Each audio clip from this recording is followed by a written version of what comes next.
un sustituto de la adoración comunitaria presencial para aquellos que tenemos la posibilidad real y palpable de experimentarla. No nos conformemos con menos, sino siempre busquemos las mejores maneras prudentes, sabias, cuidadosas de participar en manera presencial en la adoración en comunidad. Por eso este mes estamos abordando diversos aspectos de la adoración en comunidad, para resaltar la importancia que ésta tiene para el crecimiento y desarrollo del creyente en Cristo. La semana pasada estuvimos abordando la pregunta del por qué adoramos y sobre todo, en comunidad. Hoy estaremos recalcando la importancia del Evangelio y su proclamación en el contexto de la adoración en comunidad. Es decir, por qué escuchamos el Evangelio o por qué proclamamos el Evangelio cuando nos reunimos a adorar a Dios como iglesia.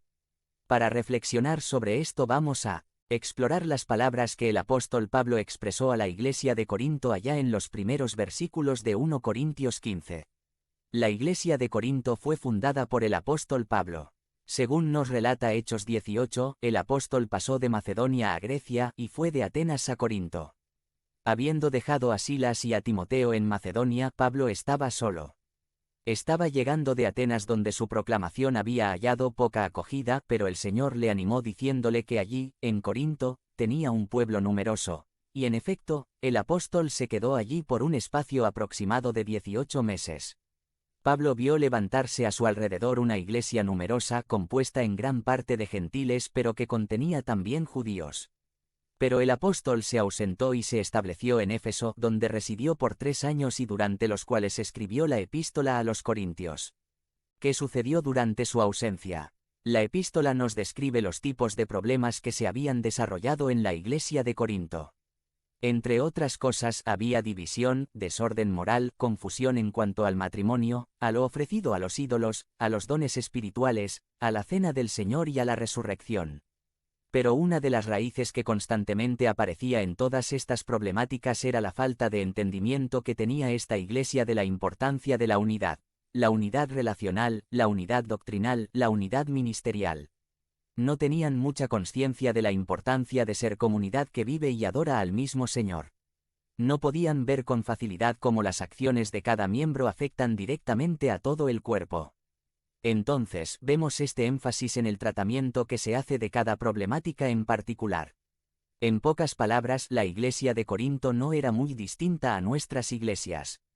También a nosotros se nos hace un poco complicado vernos como parte de ese cuerpo y aprender a vivir en él para la gloria de Dios. Se nos hace difícil dejar de vernos como individuos y vernos en nuestra conexión comunitaria. Y sobre todo en el asunto de la adoración. Corremos el peligro de pensar que esto del aislamiento social aplica para la adoración aun cuando ya no haya pandemia. Pero en toda la epístola se recalca la importancia de esa unidad eclesial, comunitaria y doctrinal en la que el Evangelio ocupa un lugar central. Para vivir como una comunidad que glorifica a Dios, necesitamos tener al Evangelio como eje central de todo lo que hagamos y digamos. Por eso decimos, el Evangelio es el oxígeno para vivir como comunidad de Cristo. No dejemos de recordarlo, recibirlo, afirmarlo, transmitirlo y creerlo. Sin el Evangelio no hay vida para el cristiano. 1 Corintios 15, 1 comienza diciendo: Ahora, hermanos, quiero recordarles el Evangelio que les prediqué, el mismo que recibieron y en el cual se mantienen firmes.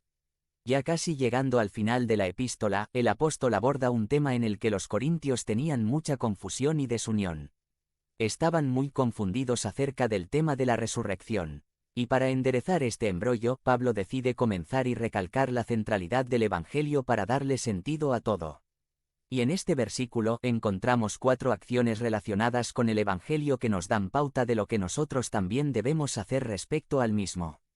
Y que también explican por qué cada vez que nos reunimos a adorar, el Evangelio es tan importante que debe estar presente. Primero, el Evangelio debe recordarse. Ahora, hermanos, quiero recordarles el Evangelio que les prediqué, el mismo que recibieron y en el cual se mantienen firmes. 1 Co 15, 1. Hay cosas que tus papás te repetían una y otra vez. Normalmente, las cosas importantes te las recordaban de vez en siempre. Los recordatorios del saluda cuando llegues o pórtate bien o no olvides decir gracias no faltaban en nuestra rutina familiar, ¿no es cierto? Aún así, a veces llegabas y no saludabas, decidías portarte mal